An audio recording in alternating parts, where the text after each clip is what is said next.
آج صبح حدیث ہم نے ایک سنائی اللہ کے نبی صلی اللہ علیہ وسلم کی، بڑی اہم حدیث ہے، جس میں اللہ کے نبی نے ایمانی زندگی کی کسوٹی بتائی ہے۔ کسوٹی، ایمانی زندگی کی کسوٹی یہ نہیں ہے بھائی کہ نماز سے اسلام شروع ہوا، نماز پہ ختم ہو گیا۔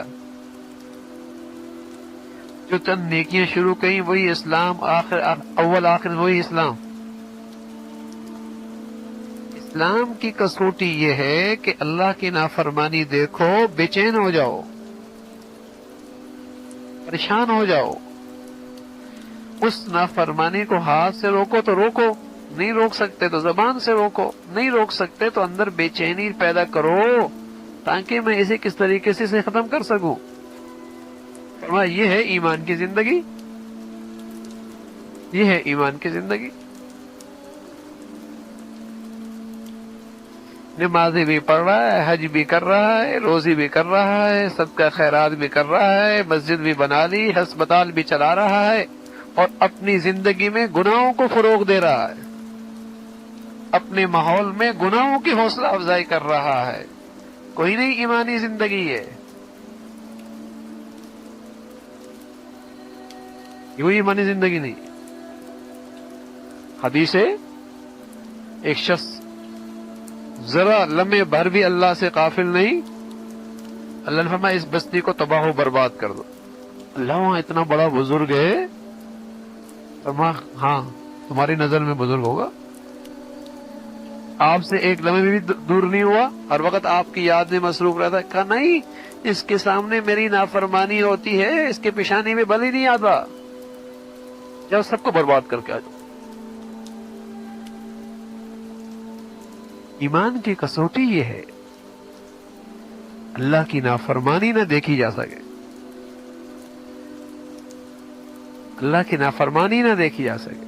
بھئی میری ماں کو کوئی برا کہے، باپ کو برا کہے، بلکہ ماں باپ کو چھوڑیے ہماری عزت پہ حرف آ جائے، آگ کا انگارہ بن جاتا ہے، آگ کا انگارہ ٹو میں لگ جاتا ہے کہ اس نے میرے بارے میں کیا کہا ہے، کیا کہا ہے۔ ہاں رات دن اسی میں گزر، اس نے میرے بارے میں وہ کہہ دیا، اچھا اس نے یہ کہا تھا، رات دن بے چین رہتا ہے۔ ارے تیری ذات کیا ہے، تیری شخصیت کیا ہے، گندگی کے نطفے سے تو ہم پیدا ہوئے ہیں، لیکن اپنی عزت کا اتنا لحاظ اور اللہ کا اتنی بھی عزت کا لحاظ نہیں کہ اس کی نافرمانی ہو رہی ہے اور پیشانی میں بل نہیں آ رہا۔ کیسا ایمان، کیسا ایمان۔ ایمان کی زندگی تو یہ ہے بھائی کہ اپنی ذات سے گناہ نہ کرو، گناہ دیکھ رہے ہو اپنے آپ کو وہاں سے بچاؤ، اختیار میں ہے ہاتھ سے روکو، زبان سے روکو، ورنہ بے چینی پیدا کرو، اس مصیبت سے میں سے کیسے بچاؤں۔ یہ مطلب نہیں کہ گناہگار کو ذلیل کر دو، رسوا کر دو، برا بھلا کر دو، نہ خیر خائی لے کے جاؤ، وہ گندگی میں پڑا ہے، بڑا نقصان میں جا رہا ہے، بڑا گھاٹا ہو رہا ہے اس کا۔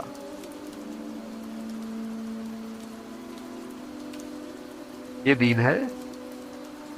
تو اچھی صحبت میں سب سے بڑا جو فائدہ ہوتا ہے نا بھائی، سب سے بڑا فائدہ اچھی صحبت میں یہ ہوتا ہے کہ آدمی کو دین کا صحیح پتہ لگتا ہے، آدمی کو اپنا آئینہ سامنے آ جاتا ہے کہ میں کہاں کھڑا ہوں۔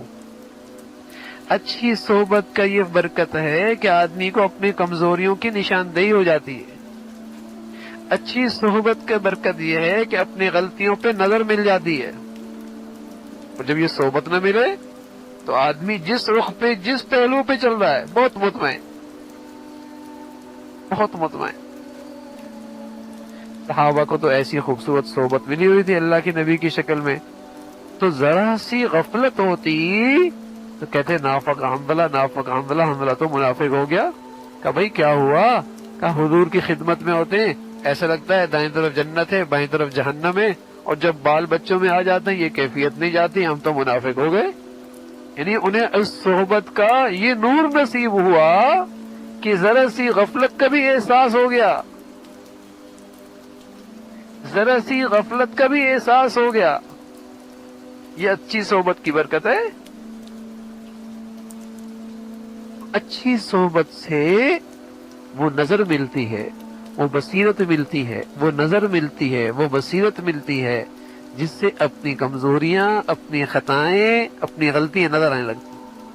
फिर अल्लाह अपना फजल फरमा दे, तौबा की तौफीक भी हो जाती। अच्छी सोहबत का ये असर है कि उम्मीद है कि खात्मा अच्छा हो जाए, खात्मा अच्छा हो जाए। और बुरी सोहबत का एक बड़ा नसूसत ये है मेरे अजीजों, डर की बात है कहीं खात्मा खराब ना हो जाए, क्योंकि गुनाह न भी करता हो, गुनाहों की नहूसत का दिलों से निकल जाना, गुनाहों की बुराई का दिल से निकल जाना, ये भी कोई छोटा गुनाह नहीं है। गुनाह नहीं कर रहा, लेकिन गुनाह की बुराई दिल से निकल गई, उसकी गंदगी का एहसास खत्म हो गया, ये भी कोई छोटा गुनाह नहीं है। इतना बड़ा गुनाह है कि ईमान की जो कसौटी बताई है, इसकी ईमानी जिंदगी उस पर नहीं उतर रही। अगर बुराई होती हाथ से रोकता, बुराई होती जबान से रोकता, आग भड़कती ना भाई, हाथ से रोकता है, पानी लेके आता है, नलका चलाता है, मशीन चलाता है, पानी फेंकता है, नहीं बुझा सकता, आवाज लगता, लोगों आग लगी हुई है, आओ मदद करो। न हाथ से कर सकता है, न जबान से। क्या करता है? अपना सामान हटाता है, वहां से दूर भागता है, देखता है, बेचैन होता है, कैसे बुझाऊं? गुनाहों की आग मेरे घर में लगी है। हाँ, गुनाहों की आग लगी है, कैसे बुझा रहा हूं? ये ईमान की जिंदगी है, ये ईमान की जिंदगी। अल्लाह हमें भाई ऐसा ईमान नसीब फरमा दे। हाँ, ऐसी ईमान की हकीकत नसीब। मेरे अजीजों, अल्लाह ताला ने फरमाया, इस दिन ना माल फ़ायदा देगा ना औलाद, मगर वो शख्स कामयाब होगा जो अल्लाह के हजूर साफ दिल लेकर आए। सोचो मेरे भाइयों, हम रोज़ाना अपने जिस्म को साफ़ करते हैं, कपड़े धोते हैं, बाल संवारते हैं, लेकिन वो दिल जिसे रब देखता है, उसे कब साफ़ करते हैं? जब किसी से हसद करते हो, दिल काला होता है। जब किसी की बुराई सुनते हो, दिल मैला होता है। जब किसी को मुआफ़ नहीं करते, दिल तक आलूद हो जाता है। जब दिल पर जंग जम जाए तो इबादत में मज़ा नहीं रहता, कुरान दिल को छूता नहीं, आँखों से आंसू नहीं बहते।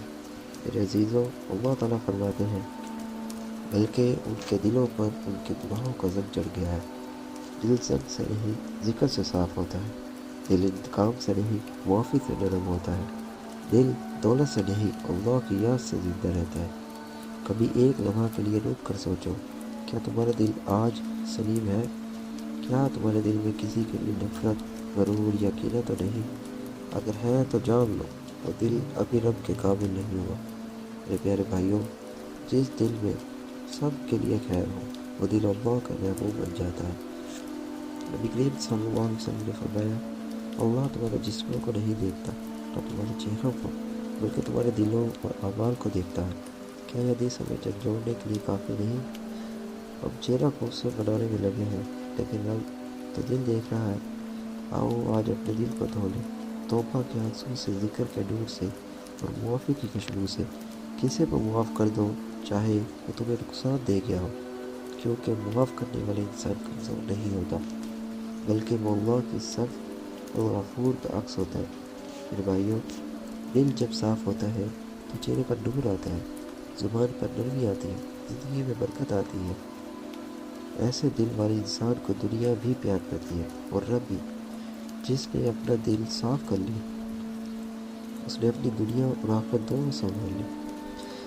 दिल साफ हो तो इंसान के अल्फाज में असर आता है, दुआएं कबूल होती हैं, लोगों के दिल उसकी तरफ को खींचते हैं। दिल को आईना बना, गुबार मिटा दे, यही दिल तेरी बख्शिश का जरिया बन जाएगा। जब दिल हसद से और तकब्बुर से पाक हो जाए तो वो आईना बन जाता है जिसमें रब का नूर झलकता है। रोज़ाना रात को अपने दिल का जायज़ा लो, जिसके लिए बुरा सोचा उसे मुआफ़ कर दो, जिस पर दिल भारी हो उसके लिए दुआ करो। यकीन जानो, दिल की सफाई ही रूह की राहत है। ऐ अल्लाह ताला, हमें हमारे दिलों को हसद, कीना और गरूर से पाक फरमा दे। ہمیں وہ قلب سلیم عطا فرما دے جو تیری رضا کو پسند کرے. ہمیں ان لوگوں میں سے شامل کر دے جو تیرے لیے محبت کرتے ہیں اور تیرے لیے معاف کرتے ہیں. آمین.